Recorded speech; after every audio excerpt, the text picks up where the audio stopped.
Greetings, Minecrafters, and welcome to Episode 8 Romance During a Pandemic. So, this episode is actually in response to requests by my millennial listeners and also my Gen Zs, also sometimes called iGens. And I have to tell you, it's just so cool. After just starting this just a little over a month ago, to have requests. They want to hear about, what do we do? We just started talking with someone, 2 weeks before the pandemic, and then bang, the country closes, the world closes, actually, right? And now what do we do? So to begin, in case there are any of my listeners out there who don't fall into the generations of millennial or iGen/Gen Z, we must probably first sort of interpret some of the vocabulary. So apparently, the younger generations do not say the word relationship. No, they say that they are talking with someone, and then they become a thing. The word relationship is apparently very old school. So since it is basically our listeners, from what I can tell, those who are currently in college, kind of in the traditional age range, right up through late 20s. So one young lady I spoke with she graduated last year with a degree in elementary education, and she was just getting started as an elementary school teacher with substitute teaching when this pandemic happened. And right away, she kind of sort of chuckled at herself, identifying, I would say, herself as an overthinker. She says she's already an overthinker, even on a good day. And so now, when her school closed, she was immediately, sent home to live at home again with her family, which is enough of an adjustment. And now, with so much time on her hands and so much uncertainty, she is overthinking everything. And she then kind of explained to me that this is a big source of conversation with her friends, some of whom, had just started nope, sorry, we're not allowed to say relationships, just started talking with someone, 2 or 3 weeks before, the bottom fell out of the world, right? And this, sort of kicked a whole lot of anxiety into gear here. So they had this person who they just started talking with, meaning, again, texting mostly, because apparently emailing is an old people thing to do as well. I learned a lot, actually, having these little interviews. I learned a whole lot that they were texting and starting to like someone, starting to really, want to see this person more, have more conversations in the millennial way or iGen way. And then all of a sudden, the brakes were put on sort of immediately. So once again, apparently there's a whole lot of overthinking, which makes sense, even if someone's not sort of predisposed to this thought pattern. With all of a sudden all this time on your hands, that would be natural probably for many people. And from what they're telling me, there's also this feeling that they feel like they have to do something about this, this person whom they just started talking with, but they can't. So there's this feeling of having no control. And of course, the feeling of not having control is challenging even when we're not quarantined. No one wants to, not have control of their life. I don't think anybody enjoys feeling that way. And now, especially with young adults, just barely kind of getting, control and freedom of their lives and starting that fun, young adult life stage where they've got some independence and can make their own choices. And now many of them have temporarily been derailed from this independence and are now living, back at home with their families. This is certainly true for young adults in college. They were sent home with, on a dime's notice, uprooted from living in dorms and, sorority and fraternity houses or off campus or whatever. And now they're back with mom and dad or dad and dad or whomever, trying to readjust from having this wonderful independent life to, honey, can you take the garbage out? Then we have, the millennial crew who's out there, living in an apartment, and many of them in major cities, I'm sure. In fact, our son is 28 and lives in Boston, and he's doing fine, works for a good company, and admittedly is very outgoing. So being, stuck in his apartment, in quarantine, I'm sure it can't be that much fun. And then there's all, of course, all the other pressure of, suiting up in masks and gloves to go to the grocery store, trying to get exercise, trying to run in Boston when it's, there's not a lot of people out there getting up very early or whatever. So for millennials who had just started talking to someone before this, that can be very exciting. And then all of a sudden, the bottom drops out. In addition to being quarantined, having grocery store stress, and having a hard time, exercising and not being able to do all the fun things millennials love to do, go out to dinner, you know, go out to clubs and all that, not being able to, start up with this new person can certainly be very frustrating. So the overall themes so far regarding romance during a pandemic seem to be an overall feeling of a lack of control over one's life when the younger generations here have just gotten a lovely taste of what freedom is. And then we have the overthinkers, which also leads us to the what if thinkers. So for that young adult who just started talking with someone, just started liking someone, maybe even, getting excited about having, a future with this person, now all of a sudden it's, what if he finds someone new? What if, she or they find someone new? What if we do continue to talk with each other through this whole thing? And then, we kind of make it through the pandemic, but we miss that natural window, where it kind of goes into that next step. We miss that window, and now we kind of come out of the quarantine thing, but now it feels weird and awkward. And this brings me actually to what one of the young adults I spoke with. She spoke about timing and just how that timing kind of is what it is. And her example was, what if you sort of fall head over heels in love in high school and you're planning to go off to college and you have all these big plans, and this could be the most wonderful thing, except the timing just isn't right. The timing is just not right, and it's just not going to work. And she said that this whole quarantine thing kind of feels like that too, that you could really be falling for somebody.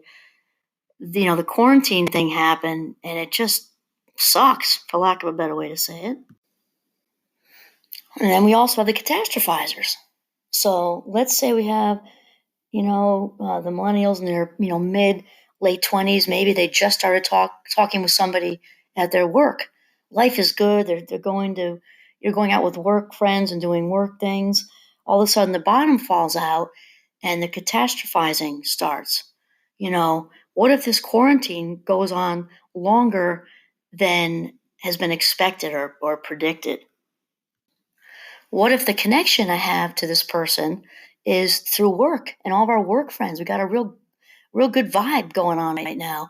And what if, we continue to be furloughed, laid off, or when the quarantine is over, they get rid of some jobs and now, I stay hired and he doesn't, or he stays hired and I don't.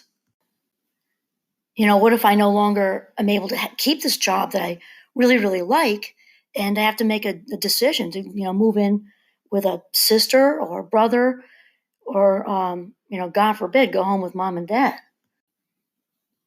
I know that there's certainly a ton of anxiety out there with my own students as far as the what if thinking. They got sent packing during spring break, told they couldn't come back. In fact, their stuff is still there. And there's just a lot of anxiety about what if we don't go back in the fall. There's a lot of talk about that right now. What if we stay virtual during the fall? And this obviously brings a whole slew of other fears as well. However, with what our topic is, which is romance during quarantine, the young adults currently in college may have just started talking with someone, and now all of a sudden they've been kind of ripped out of, similar to the millennials, I guess, kind of with their work friends, and potentially this new person in their life, with the romance twist. That's also true for those still in college. Their whole context is the college and their college friends. So it's the same sort of thing with the what if. Like for the millennials, what if we don't go back to our jobs and that's our connection? Well, what if we don't go back to school, or we do, but it's virtual and the connection isn't there? And this whole, talking to each other over, FaceTime or whatever method of that to connect, it stays like this. It stays like this, and that natural window goes by. Then I have to say, I had one young lady just really had me chuckling, and not at the part about starving for connection, because the Gen Zs and the millennials, we're all starving. We're, even us seasoned folks, we're all starving for connection. So certainly not making light of that. She had me chuckling when she was talking about some of her friends had had been hitting up their exes. She said how, and think about it, how much sense that makes, because they're comfortable. You already know them, obviously. So getting on, texting them, or FaceTiming them, just to sort of fill this craving for connection, which makes a lot of sense. And this young lady, though, was saying, suggesting strongly to hit the pause button on this one, because it can really just not be the best idea and can mess with your head. And it's really coming from a sort of a false sense of security. And she just strongly suggests to, reach out to your friends in that case. And she also talked about people, young adults, just kind of roaming around on Tinder just to talk with someone, and for the same reason, to kind of fulfill this craving for connection. And yet another young adult talked about, having all this time on her hands, and, over texting someone that you like, simply due to this boredom, and that you can kind of fall into a trap of saying too much, and just potentially ruining something that could be a good thing. And once again, hitting the pause button is a good thing, for those getting back into it with the ex. She says, remember that you left him for a reason. And also by, roaming around Tinder, also to fill this craving of connection, before you know it, you got people sliding into your DMs. And then again, with the over texting somebody who could actually work out, you may kind of mess that up by saying too much or rambling on and on or whatever. So it comes back to hitting the pause button. So I happen to have a sophomore from St. Lawrence University in New York here with me, and I'm going to ask her what her tips and suggestions are. So just kind of refresh us. We're talking about being in the midst of a quarantine when young adults had started talking to each other prior, and then gotten into kind of just a lot of sort of unhealthy, maybe unwanted thought patterns, with a very large focus on what if thinking and catastrophizing, and where this relationship may or may not go. So I'm going to ask her what she might suggest to young adults out there who are maybe overly focused on this need to have a romantic connection during quarantine. I would say one of the hardest things about being a young adult, a young woman especially, is the constant pressure to feel like your life is on a certain track, particularly in regards to romantic relationships. Millennial women on the upper end of being a millennial often are worried about this, and even being a sophomore in college, me and my friends worry about it all the time.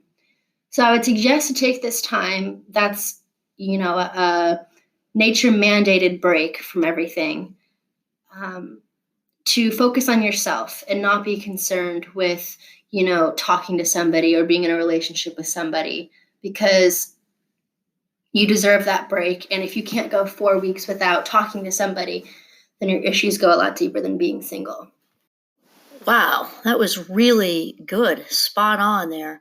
So let me ask, let's say if one of your friends, called you up or FaceTimed you late at night, all worked up about not being able to, communicate or keep things going with this person they started talking with. What do you might say to her? I actually have gotten quite a few of those calls since being in quarantine. And what I usually say to them is that the universe is not working against you, that it is my personal belief that things always happen for a reason. And while on a grand scale, I don't know what that means for everybody in quarantine, but I do think that if you are meant to be with somebody, the universe will eventually allow it. And if you're not, it won't. So, the best way to battle anxiety about this is to separate what you can control from what you can't control. And that's true of anxiety, any type of anxiety. But the good thing about quarantine is that nobody's truly in control. All we can do is stay at home and wait it out.